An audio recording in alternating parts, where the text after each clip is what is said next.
Water rates for much of the Bay Area could be going up almost 20%. The East Bay Municipal Utility District is talking about that today.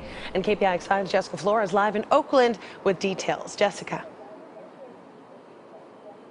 Good morning, Ann. Yeah, it's a controversial proposal that has complaints pouring in. East Bay MUD saying it has to raise these rates because revenue is down. They just didn't sell enough water during the drought. And that's because customers did exactly what they were told to do, conserve water. Now, those very customers could be paying the price. East Bay MUD will vote on a proposal today to increase rates 19% over the next 2 years for its 1.4 million customers. East Bay MUD says the rate increases are critical to invest in infrastructure, everything from water treatment plants, aqueducts, and 4,200 miles of pipe. Still, some customers feel they are being penalized for saving water.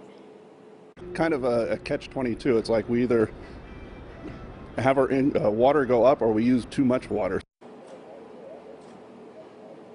East Bay MUD nearly doubled rates over the past 10 years, raising rates annually 7.1% over the past decade. Now, the proposed rates are for 2018 to 2019, and that will be 19% increase. Now, if these proposals go through today, they will raise rates about $5 for the average household. That's according to East Bay MUD officials. The board meets here in downtown Oakland today for that vote at 1:15 p.m. Reporting live, I'm Jessica Flores, KPIX 5. Right now, the Alamo fire